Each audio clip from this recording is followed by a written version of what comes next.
तो हाँ, तो दोस्तों आज हम करेंगे अवतल लेंस के लिए सूत्र करने का, मतलब कि अवतल लेंस का सूत्र। तो हमें पता है कि अवतल लेंस होता कैसा है, बीच से पतला होता है और आई साइड मोटा होता है। तो अवतल लेंस इस प्रकार का होता है। ये अवतल लेंस है, ये हमारा मध्य बिंदु है।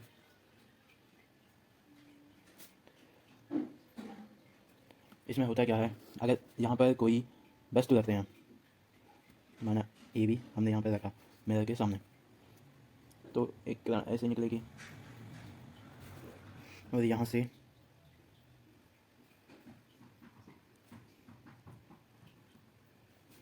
इधर से ये प्रतिकर्षित हो जाएगी इस तरफ को, क्योंकि उस तरफ नहीं जाएगी। ये होगी तो कैसे होगी, ऐसे आएगी यहाँ तक।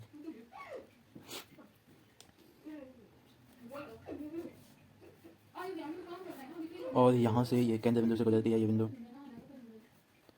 तो इसे गुजरती इस तरह गुजरेगी और ये प्रतिबिंब बनेगा जो इसी तरह बनेगा। तो यहाँ पर है कोई बिंदु ए एंड बी, यहाँ पर हम नाम दे देते हैं। यहाँ केंद्र बिंदु को ओ नाम दे दिया, इसे हमने सी नाम दे दिया बस। और यहाँ पर ये बिंदु यहाँ से ऐसे आई है और यहाँ पर टकराई, इसे फोकस कर देते हैं। तो अब देखो कि हमें पता है कि यहाँ पर हम समरूप देख लेंगे। समरूप यहाँ पर है समरूप, देखो जैसे कि ए बी ओ है और ए बी ओ है, ये भी समरूप। यहाँ पर ए डैश और बी डैश है, यह है प्रतिबिंब के लिए, इसलिए यह है वस्तु के। तो हम यहाँ पर देख सकते हैं समरूप है त्रिभुज ए बी ओ व त्रिभुज ए डैश बी डैश ओ। इस पर हमें पता है इक्वल होते हैं, मतलब ये समरूप लिए तो मतलब कि A B upon A dash B dash, तो यहाँ पर इक्वल टू हो जाएगा B O upon B dash. तो यहाँ पर इसे फर्स्ट समीकरण मान लिया। अब फर्स्ट समीकरण माना, अब इसी प्रकार हमें पता है, इसी प्रकार यहाँ पर भी देखो ये फोकस दूरी और ये और सी ओ एफ, ये भी समरूप है एक दूसरे के, तो इसे भी लिख सकते हैं हम इसी प्रकार। समरूप है सी ओ एफ और A dash B dash F, तो यहाँ पर हो जाएगा C O upon A dash B dash equal to होगा O F upon B dash F. तो यहाँ पर होगा कि इसे हम दूसरा समीकरण मान लेते हैं, तो इसे दूसरा समीकरण माना। अब हमें पता है कि ए बी की जितनी डिस्टेंस है उतनी ये इक्वल होंगे, मतलब कि ये वाला और ये इक्वल होगा। तो हम इसे मतलब ये इक्वल होगा, मतलब कि हम लिख सकते हैं कि A B equal to V यही है और A B upon A dash B dash equal to ये है, और मतलब कि इसे लिख सकते हैं कि हम कि ये वाला इजकल टू है इसके, तो ये वाला भी इजकल होगा इसके। तो यहाँ पर हम लिखेंगे बी डैश ओ अपॉन नहीं बी ओ है, B dash O equal to होगा क्या, O F upon B dash F. इसे हमने मान लिया समीकरण 3। तो हमें पता है कि जब इसका मान तो निकल जाएगा कि वस्तु की वो होगी, इसका इसका क्या करने के लिए हम कैसे इसे सिंपल तरीके से कर देते हैं। चलो तो सिंपल तरीके से करेंगे क्या, O B upon we dash O equal to होगा क्या, O F upon we dash F. तो यहाँ पर हो जाएगा, इसे सिंपल करने के लिए हम इसकी जगह पे लिख सकते हैं कि O B minus O F. तो हमें यहाँ पर हम चिन्ह परिपाटी करेंगे, चिन्ह परिपाटी। तो चिन्ह परिपाटी में होता क्या है, चिन्ह परिपाटी में क्या कहते हैं, चिन्ह परिपाटी करेंगे तो हमें पता है ओ बी ये होती है वस्तु से केंद्र तक की दूरी को हम कहते हैं क्या, यू से डिनोट करते हैं।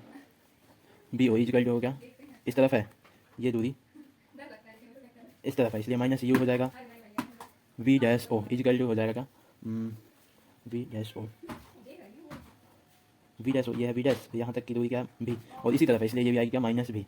अब फोकस ओ एफ है इस तरफ है इसलिए ये भी आएगा क्या, यहाँ से ये वाली दूरी होगी एफ, तो ये भी आएगा minus F equal to O B minus O F equal to होगा ओ बी होगा क्या, अरे यहाँ पर ओ बी डैश है तो ये हो जाएगा भी माइनस माइनस भी माइनस प्लस एफ हो जाएगा, माइनस माइनस प्लस हो जाएगा।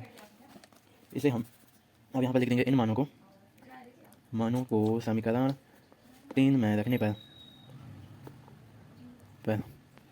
तो इन मानों को रखेंगे तो क्या होगा, तो समीकरण 3 पर रखेंगे ओ बी मतलब कि minus u upon we dash O क्या है minus B equal to O F है क्या माइनस एफ अपॉन, और ये है O B dash minus O F, इसका है क्या माइनस भी प्लस एफ।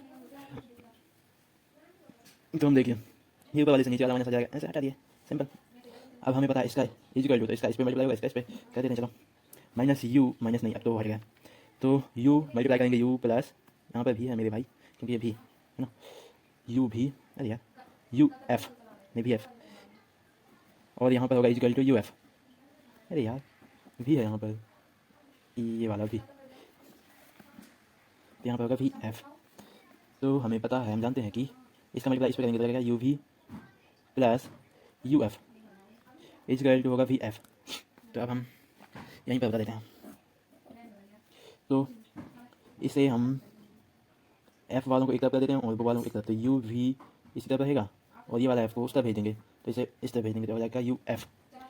तो अब हम भाग देने पर, मतलब कि यू वी एफ से भाग देने पर, अब इसे भाग देंगे तो होगा क्या, u v upon u v f u v f minus u f upon u v f. इससे ये कट जाएगा और इससे ये कट जाएगा, इससे ये कट जाएगा। तो बचेगा क्या, 1 upon f is equal to 1 upon u minus 1 upon v. यही हमारा लेंस, उत्तल लेंस का सूत्र होता है। धन्यवाद।